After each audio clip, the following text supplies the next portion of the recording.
Am I the astronaut for letting my daughter have a peanut butter cake when my nephew is allergic? So my daughter recently turned 7, and for our family party, she asked for a peanut butter and chocolate cake. I agreed. I let my sister know not to bring my nephew 3 because of his allergy. It's so bad that he can't even be near or breathe in peanut butter particles. She asked if I would change the cake to be just chocolate so my nephew could come. I said no, that it was my daughter's cake and she can have peanut butter if she wants peanut butter. She called me unreasonable because my daughter could have had the peanut butter cake with her friend party. She didn't have cake with her friends, just had pizza. She said that my daughter needs to learn to compromise for the sake of the family. I told her that I would talk to my daughter, but not to expect a 7-year-old to choose her baby cousin over her favorite cake. Am I the asshole? My conversation with my daughter played out just like I predicted, and when I told my sister, she called my daughter selfish and ungrateful. She said that I'm a bad parent because I taught her to hate her nephew. She threatened that if my nephew wasn't welcome, that neither she nor her husband would come either. I said that was fine because she wasn't welcome either. I then reached out to my brother-in-law to let him know what was going on and to tell him he was still welcome if he wanted to come. He thanked me but said he would stay home to support my sister. Yeah, bro, if you went to that party, that would have been a dangerous move. Her party came and went, and my sister is still being very distant and cold. This has me wondering if I was too harsh to her and my nephew or too soft on my daughter.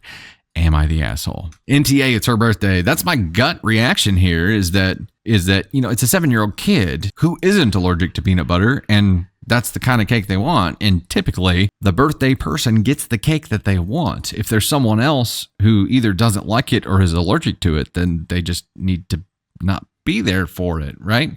I mean, are you going to punish your child, which is what this equates to? Are you going to punish your child by not allowing them to have the birthday cake that they asked for because they have a cousin that's allergic? Allergies suck. I know nobody wishes it was this way. They wish it could be different. They wish that he could be there, but this is what she wanted. So for his safety, he just needs to not be around it.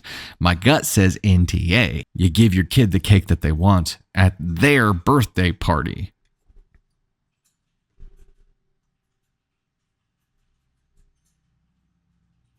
The kid would have taken this as I'm being punished because my cousin is allergic. There would have been a resentment built there that would have lasted for likely a long ass time.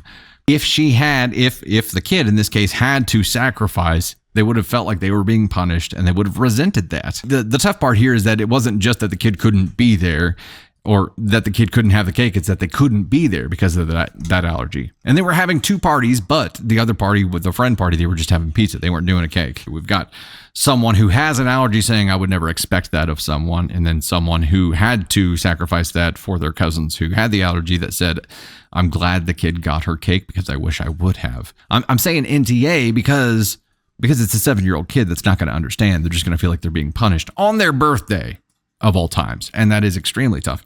There are different ways to go about it. And you could have started teaching her now that sometimes you have to make these concessions for people who have allergies and just deal with the backlash. The 7-year-old kid on their birthday, let them have the kind of cake that they want. And, maybe next year, or maybe when she gets a little bit older and she can make that choice. But I think letting the kid choose at least takes the element out of it that they're going to feel like they're being punished. They have the choice. She had the conversation and still ended up the same way. Let the kid have their cake. They had the conversation. She asked if she would be willing to swap that out. And at this point had already said, like, what kind of cake do you want? Peanut butter and chocolate? Okay. And then made the call to her sister. So they had already had that initial conversation. The kid already had the understanding that she was going to be having peanut butter and chocolate cake. If in the very beginning of this conversation, she would have been like, I'm sorry, we can't do peanut butter, at least at the family party. We could do it after. That would be a different situation. But because of how this was approached from the rip, and she said okay to the peanut butter and chocolate cake right from the beginning, it would be hard to backpedal on that as a parent. Now, next year, she could take a different approach to it. There are other options available. In this scenario, because of the way that it started off, NTA for letting her have the cake that she said she would let her have.